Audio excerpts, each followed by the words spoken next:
भएको आन्दोलनमा 14 वर्षको बालकलाई ताकी ताकी गोली हानेर मारियो। त्यही उमेरको जेन्जी हुँ म।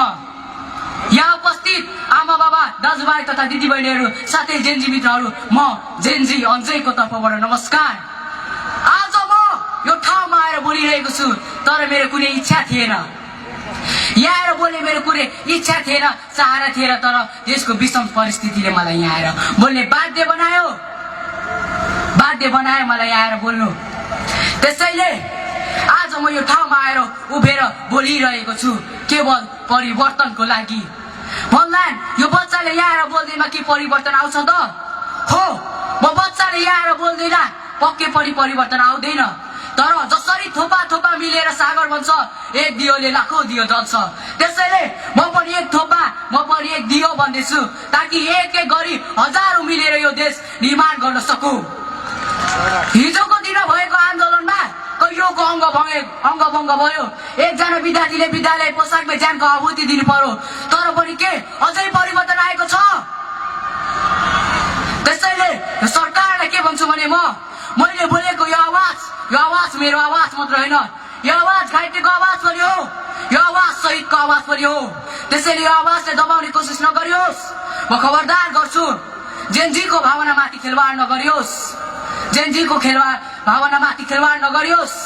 आज समय आएको छ एक भएर अघि बढ्ने, तर आज जेन्जी बीच झुन्ड भएर जेन्जीले जेन्जीकै सपना आज टुक्राइरहेको छ। किन फुटेर होइन जुटेर हिँड्ने बेलामा किन जेन्जी झुन्ड भएर जेन्जीले जेन्जीकै भावनामाथि खेलवाड गरिरहेको छ? त्यसैले हिजोको दिनमा जसरी एक भएर अघि बढेको थियो, आज पनि त्यसैले एक भएर अघि बढ्ने समय आएको छ, देश निर्माण गर्ने समय आएको छ।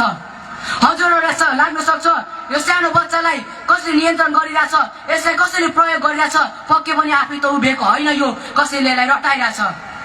हो, मलाई यहाँ कसैले उभाइरहेछ, मलाई दमन गरेर यहाँ कसैले उभाइरहेको छ। त्यो देशको माया, देशको मायाले मलाई यति पिरोल्यो कि यहाँ आएर म बोल्नु बाहेक अरू मैले कुनै औचित्य देखिनँ। मैले यहाँ आएर बोल्नु बाहेक अरू कुनै मेरो बाटो देखिनँ। त्यसैले म यो ठाउँमा आएर बोल्ने बाध्य भइरहेको छु केवल देशको मायाको लागि। भन्छन् राजनीति एउटा फोहोरी खेल हो, तर मैले बुझ्दा राजनीति एउटा फोहोरी खेल होइन रहेछ। फोहोरी बनाउने त राजनीतिक भ्रष्ट नेताहरूको हात रहेछ। जहाँ समस्या छ त्यहाँ समाधान छ भने चाहिँ हिजोको दिनमा भोकमरी, हत्याकाण्ड र अधिक मात्रामा ड्रग्सको प्रयोग दोस्रो विश्वयुद्धमा मरुभूमि भएको देश हो सिङ्गापुर। तर आज एसियाकै भ्रष्टाचारविहीन र विकसित देश मध्येमा एउटा गनिन्छ। किन? यसको पछाडि असल नेतृत्व गर्नेको हात छ। उनी हुन् ली कुआन यू, जसले दोस्रो विश्वयुद्धमा झन्डै बर्बाद भएको देशलाई करिब 25 वर्षमै पूर्ण रूपमा एसियाकै विकसित देश मध्येमा एउटा बनाइदिए।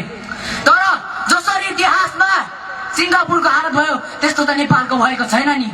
तर पनि नेपाल किन अघि बढ्न सकेको छैन, नेपाल किन विकास हुन सकेको छैन भन्दा भ्रष्टाचारी नेताले गर्दा हो।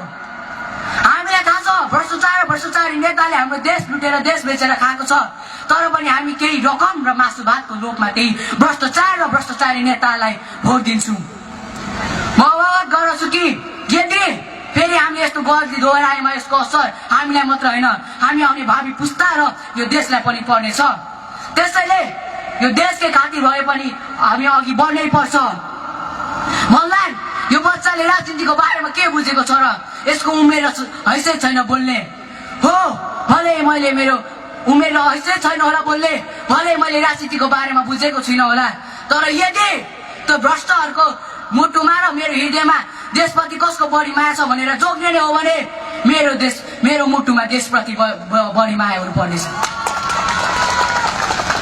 किनकि यो देशसँग मेरो भविष्य जोडेको छ। त्यसैले भविष्यको लागि गर्ने समयमा मैले गरिनँ भने, अहिले गरिनँ भने कसले र कसले गरिदिन्छ। त्यसैले म उदयपुरबाट आज झापा आएको छु केवल आफ्नो भविष्यलाई खोज्दै, केवल आफ्नो देशलाई बचाउनुको खातिर आज म उदयपुरबाट यहाँ झापा आएको छु। त्यसैले हरेक नेपालीले जिल्ला ठाउँबाट आज एक हुनुको लागि परिवर्तन, यो राष्ट्र परिवर्तन पार्टीलाई भोट हाल्नै पर्छ। यो देशमा परिवर्तन चाहनुहुन्छ भने, यो देशमा परिवर्तन चाहनुहुन्छ भने राष्ट्रिय परिवर्तन पार्टीलाई भोट हाल्नै पर्छ। ल आज म के भन्छु भने अन्ततः जब यो देश निर्माण गर्ने समयमा आउँछ तब जात धर्म र भाषाको कुरा गरिन्छ। के यो देश एउटा भाषाले मात्र बनेको हो? के यो देश एउटा धर्मले मात्र बनेको हो? के यो देश एउटा पुस्ताले मात्र बनेको हो? पक्कै पनि होइन।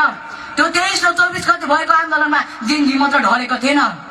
भले यो जेनजीले अभियान सुरु गरे तापनि देश जेनजीको मात्र होइन।